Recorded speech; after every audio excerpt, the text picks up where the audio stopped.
Jésus, vers le montagne,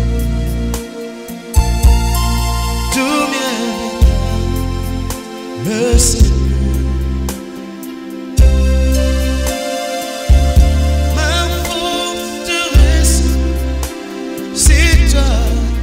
Jésus, mon bouclier, c'est toi, Seigneur. Que ta puissance descende sur moi, l'onction du but comble mon cœur.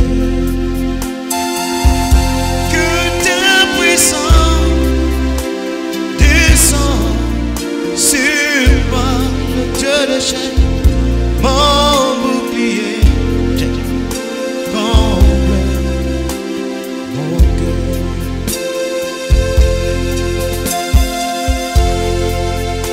Pour t'adorer,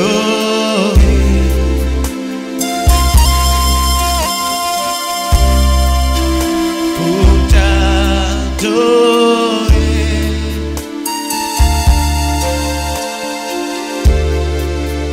pour t'adorer,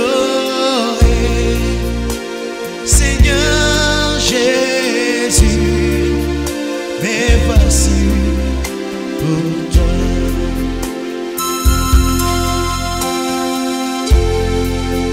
Pour t'adorer,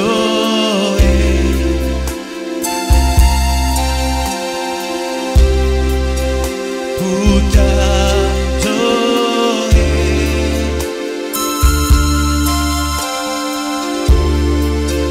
pour t'adorer, Seigneur Jésus, mais voici pour toi. Oh Jésus, végéton de la vie, l'agneau immolé, lion de Judas, l'étoile du matin, reçoit la puissance, la louange, la sagesse, la force, l'honneur et la gloire. Oh Seigneur, oh, oh, oh. Alléluia, oh, oh, oh. Merci Seigneur, oh, oh, oh. Alléluia, oh, oh, oh. Merci Seigneur. Ozali wapi Nzambe na bomo, yozali wapi Nzambe na bomo, yobatami wapi Nzambe na bomo, sembola loboko Nzambe na bomo, tekaleli pe mingi. Que Dieu nous bénisse, que Dieu bénisse tous ces amis qui sont en train de se connecter et ceux qui étaient déjà connectés. Alors je nous demande à l'unisson ensemble, sortons du live, partageons le live s'il vous plaît les amis. Partageons cela sur des groupes WhatsApp, sur nos stories, sur nos statuts. Faites un max de partage. Nous voulons avant que le prédicateur ne monte, que nous atteignions un max de personnes en direct et en ligne pour permettre à tout le monde, n'est-ce pas, d'écouter ce qui sera dit ce soir. Je sais et je suis fort persuadé que ce message ne laissera pas la vie de quelqu'un pareil. Il y a quelque chose de fort qui entrera en toi. Il y a quelque chose d'inhabituel qui commencera avec toi. Notre grand thème, comme vous l'aviez remarqué dans nos affiches précédentes, c'est la réputation de Dieu. Alors, je demande à ces personnes qui sont en direct ici, qui sont là présents, qui sont en train de m'écouter, est-ce que vous pouvez juste l'écrire en commentaire? La réputation de Dieu. Écrivez cela en commentaire. Je sais qu'il y a d'autres personnes qui m'entendent, non, qui me voient mais qui ne m'entendent pas.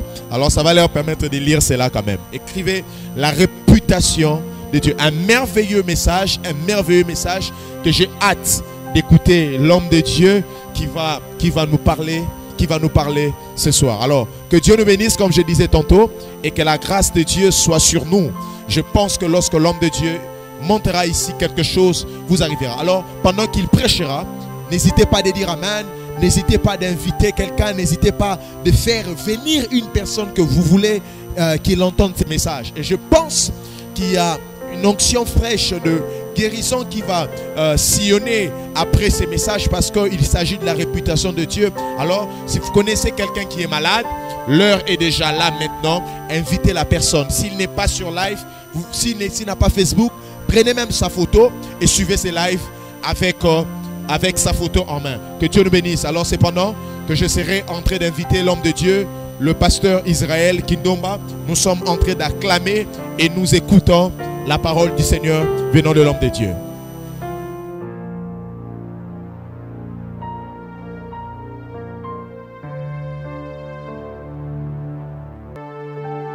Je bénis Dieu pour ces instants qu'il nous donne dans sa présence, dans cette église virtuelle.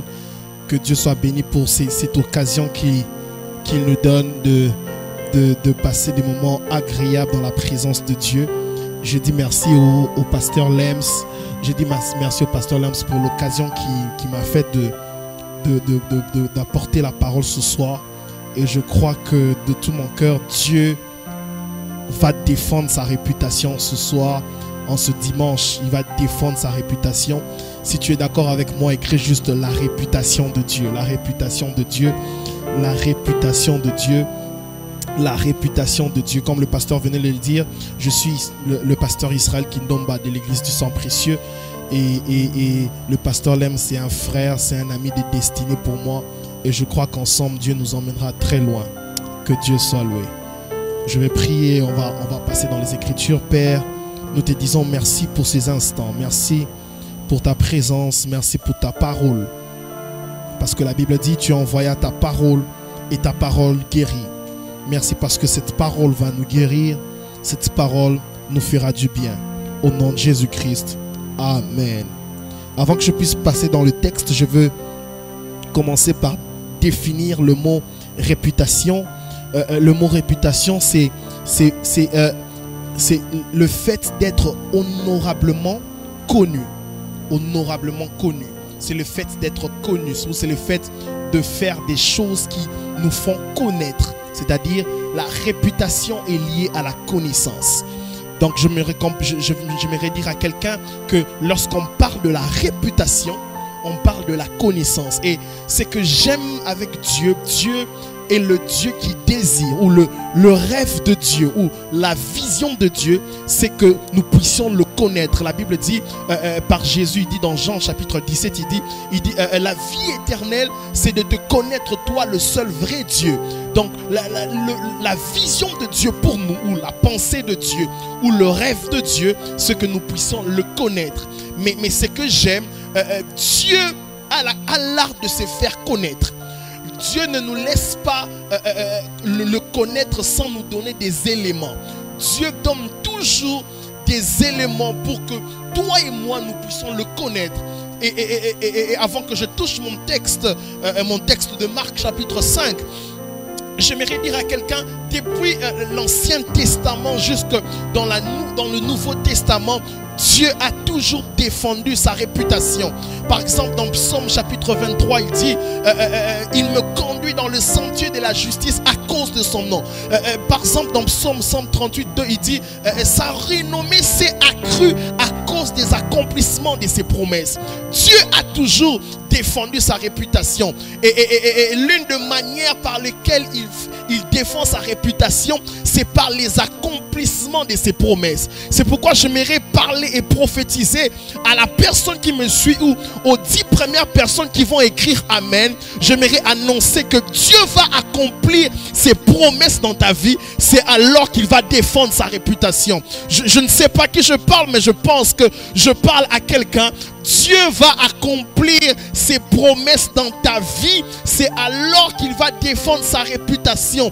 Car la Bible dit, sa renommée s'est accrue. Une autre version dit, son nom s'est fait connaître à cause des accomplissements de ses promesses. J'aimerais dire à quelqu'un, Dieu va se faire connaître dans ta famille. Dieu va se faire connaître dans ton travail. Et il le fera comment? Il le fera à cause des accomplissements des promesses. Je le dis au nom de Jésus. Nous allons lire Marc chapitre 5, l'un de mes textes que j'aime beaucoup, 5, 21. La Bible dit, Jésus dans la barque gagna l'autre rive et une grande foule s'assembla auprès de lui. Il était au bord de la mer.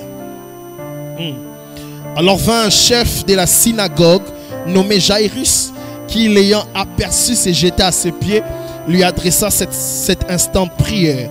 Ma petite fille est à l'extrémité, viens, impose-lui les mains afin qu'elle soit sauvée et qu'elle vive. Jésus s'en alla avec lui et une grande foule lui suivait et le pressait. Or il y avait une femme atteinte d'une perte de sang depuis 12 ans. Et elle avait beaucoup souffert entre les mains de plusieurs médecins. Elle avait dépensé tout ce qu'elle possédait et elle n'avait éprouvé aucun soulagement, mais était allée plutôt en empirant. Ayant entendu parler de Jésus, si c'est ta Bible ou si tu es en train de lire la Bible avec moi ou si tu es en train de lire la Bible avec ton téléphone, mets juste souligne juste ayant entendu parler de Jésus. Ayant entendu parler de Jésus, elle vint dans la foule par derrière et toucha son vêtement, car elle disait, si je puis seulement toucher ses vêtements, je serai guéri. Au même instant, la perte de sang s'arrêta et elle sentit dans son corps qu'elle était guérie de son mal. Jésus connut aussitôt en lui-même qu'une force était sortie de lui et se retournant au milieu de la foule, il dit, qui a touché mes vêtements? Et ses disciples lui dirent, tu vois la foule qui te presse et tu dis, qui m'a touché? Et il regardait autour de lui pour voir celle qui avait fait cela. La femme effrayée, tremblante, sachant ce qui s'était passé en elle, vint se jeter à ses pieds et lui dit toute la vérité. Mais Jésus lui dit, ma fille, ta foi t'a sauvée, va en paix et sois guérie de ton mal. Mais mon verset clé, c'est ayant entendu parler de Jésus, elle vint dans la foule par derrière et touchant son vêtement. Que Dieu change les logos en réma. J'aime bien cette histoire parce que c'est par cette histoire que nous allons parler de la réputation de Dieu. La Bible dit, Jésus sortait de la barque et il y avait une grande foule qui le pressait, parce que ce que j'aime avec notre maître était un homme de foule. Il y avait une grande foule qui le pressait et la Bible dit, Jairus vient lui dire à l'instant même que sa fille est malade. Je vais ouvrir une parenthèse. Il dit, ma fille est malade, et j'aime bien, la Bible dit, il adressa une prière. Déjà, j'aimerais dire à quelqu'un, Dieu est un Dieu de mouvement. Parce que quand vous lisez Genèse chapitre 1, la Bible dit, la terre était informe et vide, mais le Saint-Esprit se mouvait. Parce que Dieu est un Dieu de mouvement. Mais l'une des choses qui accélère son mouvement, c'est la prière. Je vais le dire encore. Dieu est un Dieu de mouvement. Notre Dieu n'est pas statique. Dieu est toujours en mouvement. Mais la chose qui lui donne la direction dans son mouvement, la chose qui permet qu'il ait une direction dans son mouvement, c'est la prière. La Bible dit, Jairus a adressé une prière et Jésus s'est mis à suivre Jairus. C'est-à-dire, la prière de Jairus avait mis Jésus en mouvement. Je suis en train d'annoncer à quelqu'un au son de ma voix ce soir, en ce dimanche, je prophétise au nom de Jésus que ta prière mette Dieu en mouvement. Je ne sais pas à qui je parle, mais je sens que je parle à 37 personnes et j'annonce au nom puissant de Jésus que ta prière mette Dieu en mouvement. Si tu dis Amen, ça s'attache à ta destinée au nom de Jésus. La prière a la capacité de mettre Dieu en mouvement. La prière a la capacité de donner une direction au mouvement de Dieu. La Bible dit Jairus a adressé une prière et Jésus s'est mis en mouvement. Et lorsqu'il s'est mis en mouvement, la Bible dit qu'il y avait une femme qui était malade depuis 12 ans. Je vais ouvrir une parenthèse. En me disant ceci. C'est que dans cette histoire, Jésus était au milieu de 12. Il y avait une femme malade pendant 12 ans. Et il s'est dirigé vers une fille qui avait 12 ans. Il était entre le 12.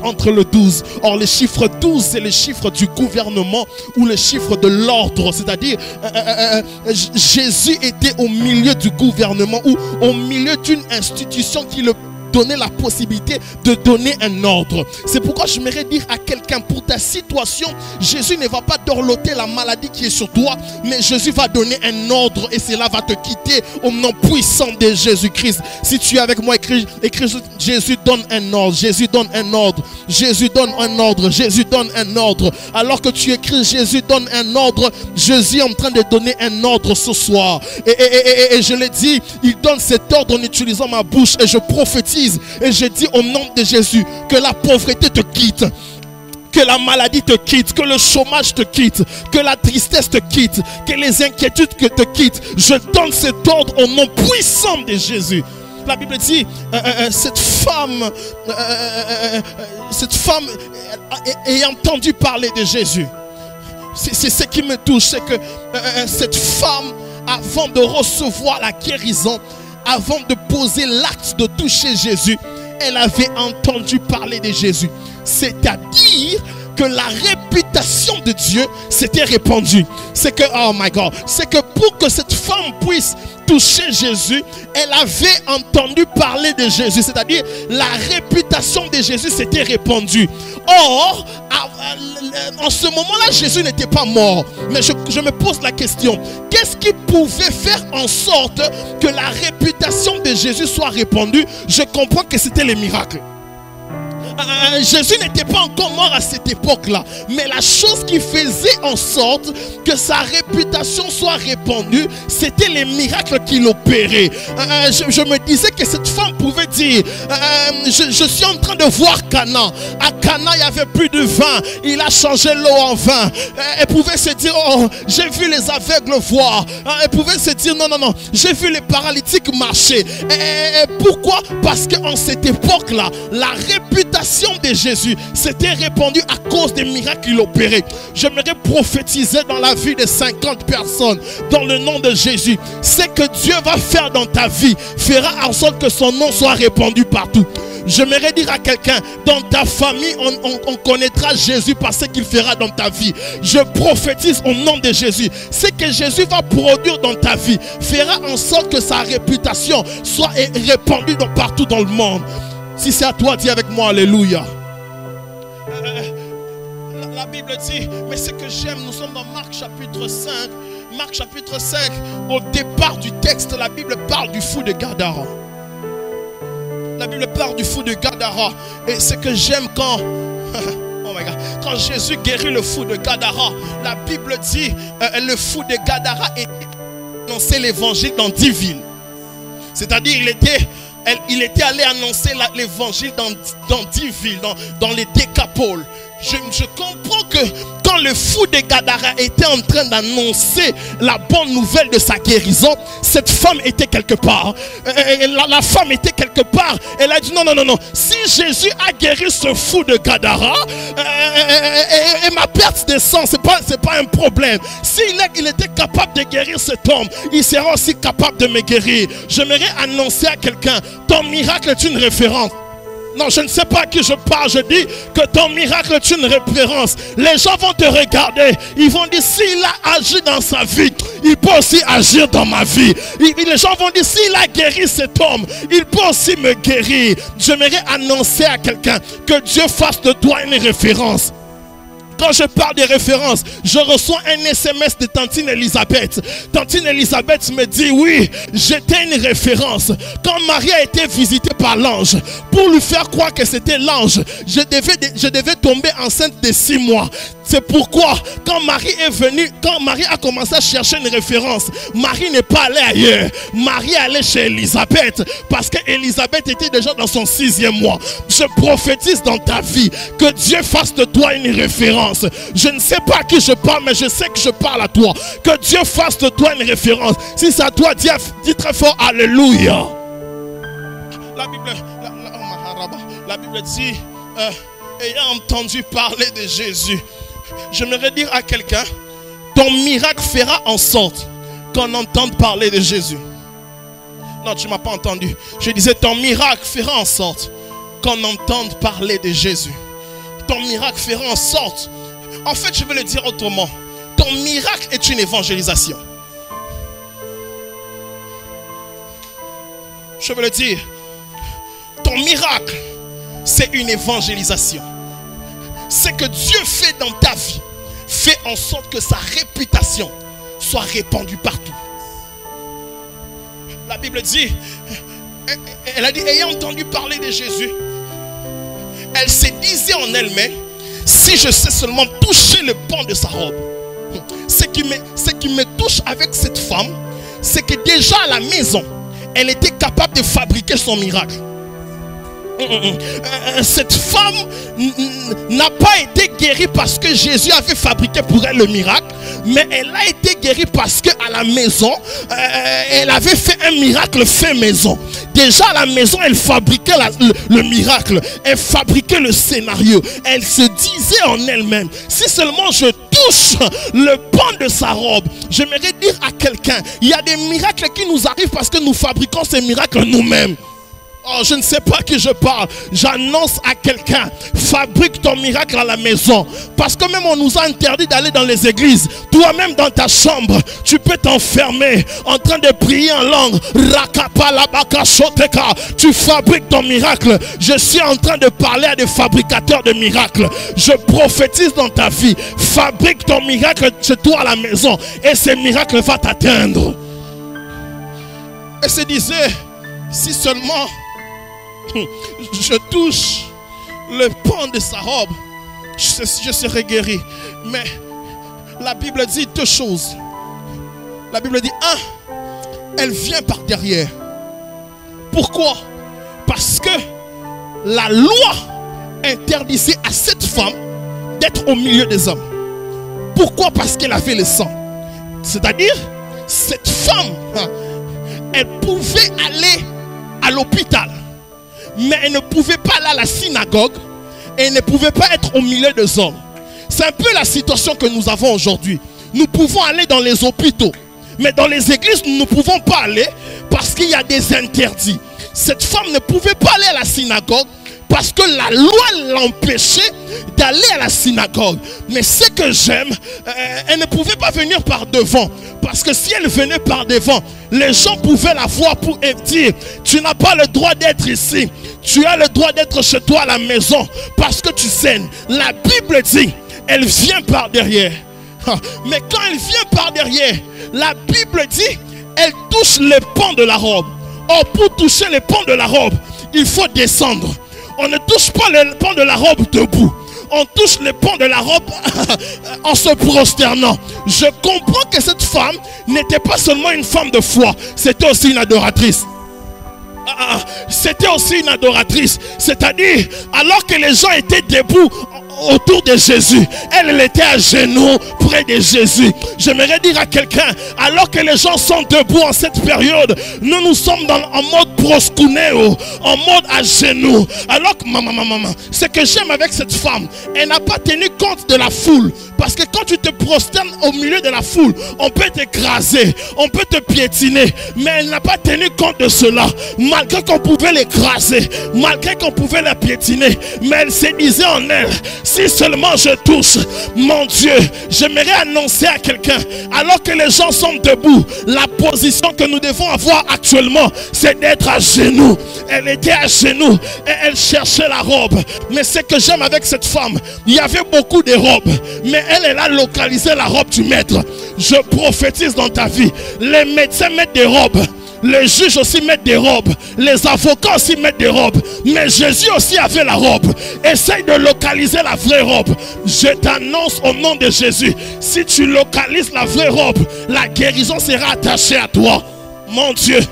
Mon Dieu, mais ce que j'aime, cette femme a touché la robe, mais nous n'avons pas la robe, nous avons le porteur de la robe, parce que la Bible dit, Christ en nous, l'espérance de la gloire. Je prophétise dans ta vie au nom de Jésus, la saison des miracles est à toi au nom de Jésus. Tu dis Amen, c'est à toi, tu dis Amen, c'est à toi. La Bible dit, elle est descendue et elle a touché. Et la Bible dit, Jésus dit, qui m'a touché? Mais, pasteur, la Bible dit qu'elle vient par derrière. Elle ne vient pas par devant. Ceux qui sont en ligne écrivez pourquoi elle vient par derrière. Christement, pourquoi derrière? Pourquoi derrière? Elle vient par derrière, pasteur, parce que elle se réfère à Moïse. Quand Moïse demande de voir la face du maître, le maître le dit, personne ne peut voir ma face et vivre. Je passerai devant, tu me verras du dos. Cette femme avait Moïse comme référence. Et elle se disait, avec mon sang, si je le vois par devant, je veux mourir. Je veux faire comme Moïse, je veux le voir par derrière. Mais quand elle touche la robe, le maître se retourne. Oh mon Dieu, mon Dieu, mon Dieu. Pour Moïse, il était seulement passé sans se retourner. Mais pour cette femme, quand elle a touché, il s'est retourné. J'annonce à quelqu'un, la face que Moïse n'a pas pu voir, toi tu vas le voir à cause de la grâce. Je vais dire à quelqu'un, si la loi t'a donné le dos, la grâce te donnera la face. Je ne sais pas qui je parle, mais je sens que je parle à quelqu'un. Si la loi te donne le dos, la grâce te donnera la face. La Bible dit, le maître s'est retourné. Le maître l'a regardé face à face. Je t'annonce au nom de Jésus, la loi a la capacité de te priver les choses, mais la grâce a la capacité de te donner les choses. Je prophétise, parce que nous sommes dans ce temps de la grâce, que Dieu te donne ce que ton cœur désire.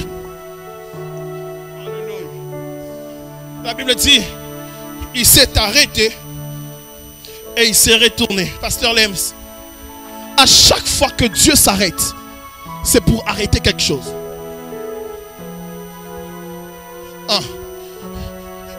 Le maître était en mouvement pour aller chez Jairus.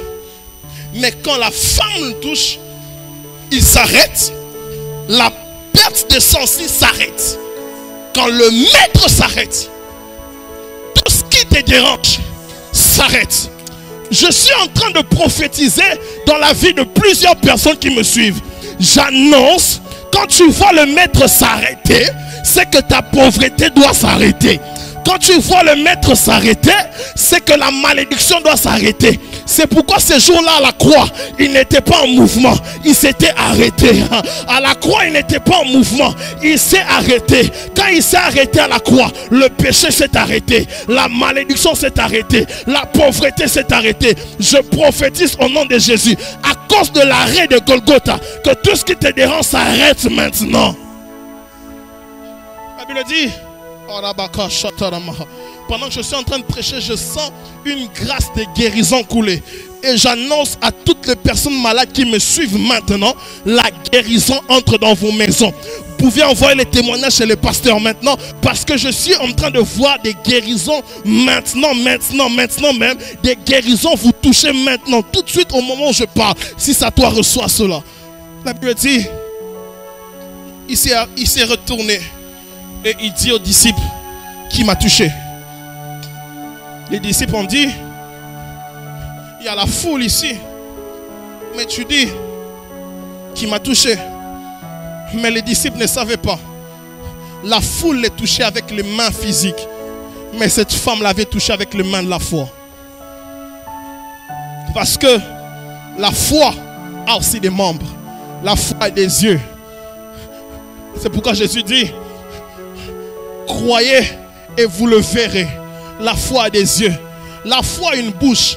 Il dit, c'est pourquoi nous avons cru que nous avons parlé.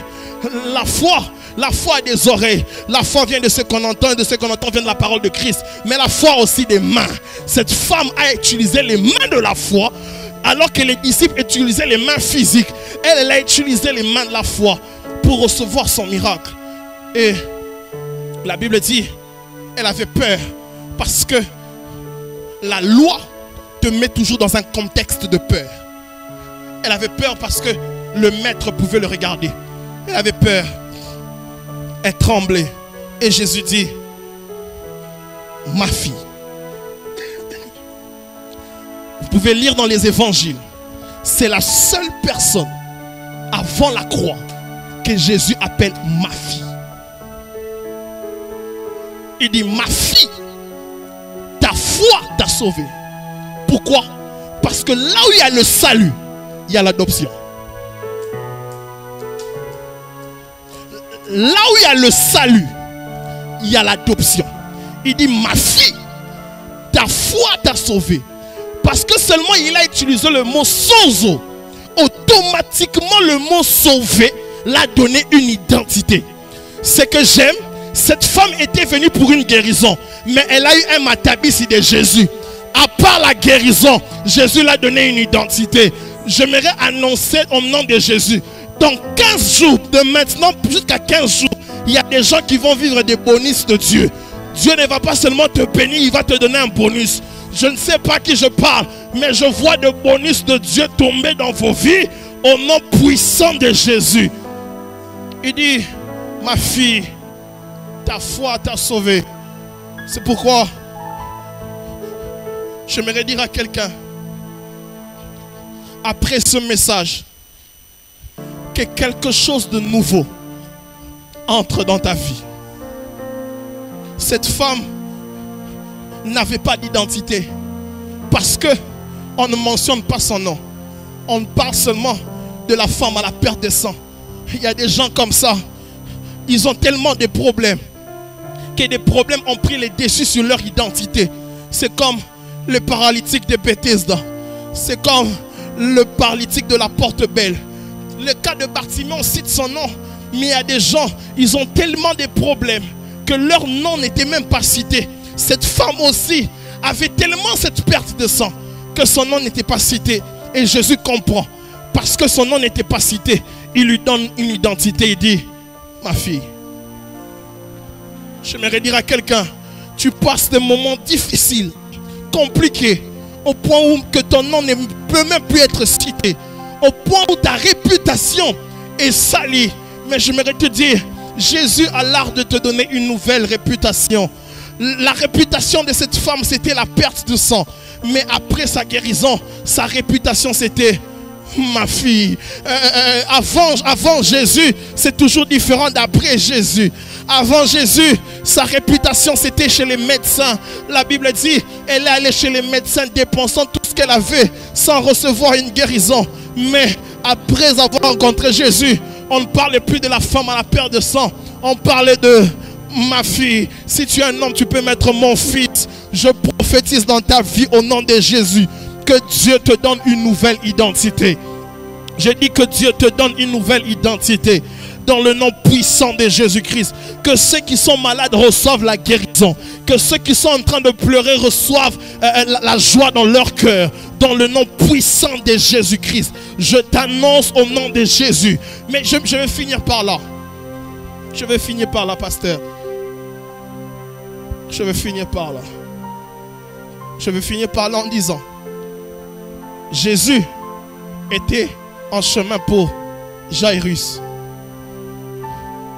Mais Jairus, quand il va voir Jésus, il n'a aucune référence.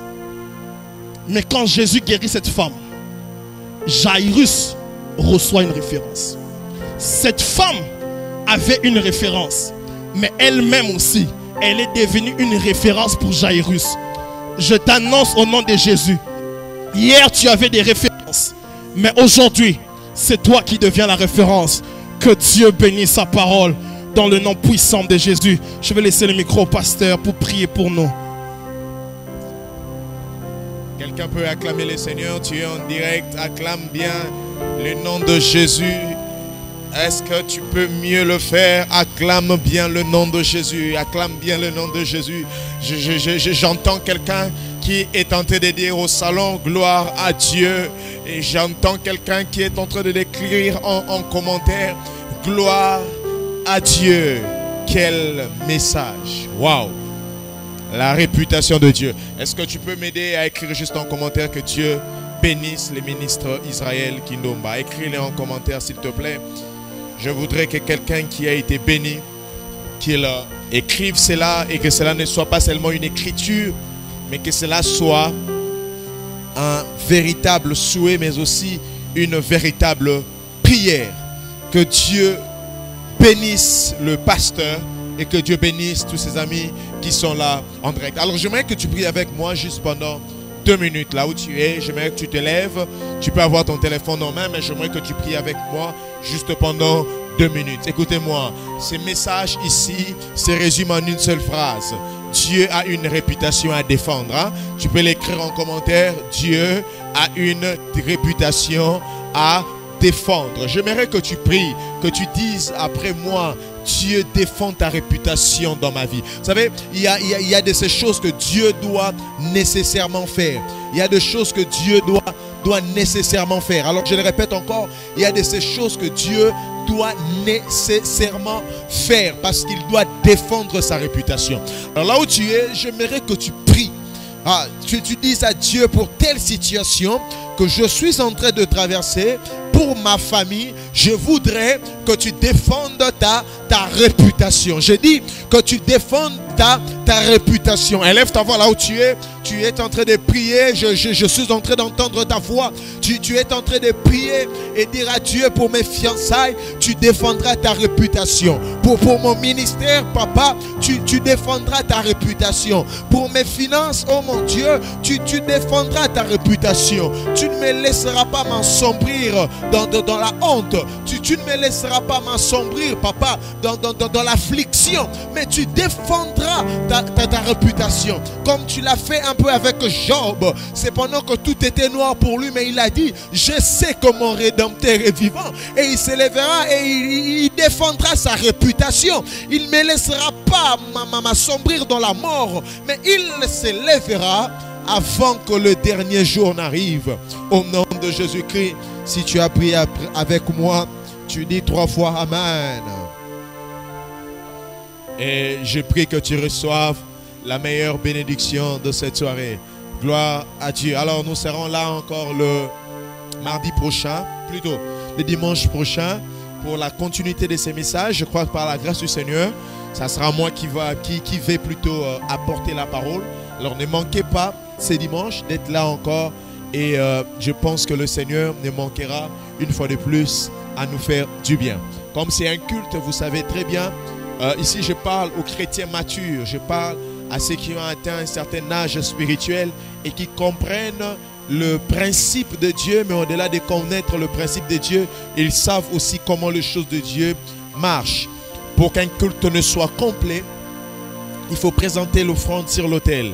Il est très important et très précaire, j'allais dire plutôt, il est très important de faire et de donner vos offrandes, même en ces temps de crise. Vous avez passé un culte au niveau de la famille, mais ne faites pas passer ces temps ainsi. C'est pendant que vous êtes en train de nous lire, il y a au bas de l'écran, il y a un numéro qui est en train de passer. Écrivez à ce numéro sur WhatsApp ou par message. Il vous enverra comment est-ce que vous pouvez faire atteindre votre offrande sur cet autel. Et même en sortant de ces lives, vous allez voir, il y a tous les détails qu'il faut. Tigo Cash, M-Pesa, Western Union, PayPal, où ça dépend des moyens de transactions que vous pouvez le faire. Ça peut être $1, ça peut être $1000. Ça s'appelle offrande et cela dépend de nos capacités. Alors, je nous invite ici avec un cœur rempli de paix, mais aussi avec un cœur rempli de joie à offrir à Dieu avec allégresse, mais aussi avec danse. Alors, que Dieu bénisse les personnes et les bien-aimés qui sont en train de le faire, qui sont en train d'envoyer tout de suite leur offrande. Et je pense que le Seigneur pensera à vous par rapport à cet acte de foi. Que Dieu vous bénisse. Alors, je disais tantôt, nous allons nous retrouver les dimanches prochains pour essayer de clôturer cet enseignement. Mais aussi, je veux vous annoncer la semaine prochaine un spécial j'allais dire, un très grand programme de nuit de prière que nous aurons ensemble avec tous les amis. Nous allons être là de minuit jusqu'à 2 heures. Je vais essayer de vous dire comment ça va se passer, mais ça sera du wow parce que Dieu nous fera encore du bien. Abonnez-vous sur notre chaîne YouTube, Pasteur Lems Emmanuel Landa, pour suivre la rediffusion de ces messages. Il y a des fois la connexion est en train de nous rendre un très mauvais service. Alors abonnez-vous sur la chaîne YouTube pour que vous puissiez suivre cela en intégralité. Abonnez-vous également sur notre page Facebook, Centre évangélique Horeb, et la page du pasteur, la page officielle Pasteur Lems Emmanuel Landa, pour ne rater aucun détail, aucun programme, aucune prédication. En ce qui nous reste, moi je demande à Dieu que sa grâce et que sa paix soient votre partage. Shalom, que Dieu vous bénisse.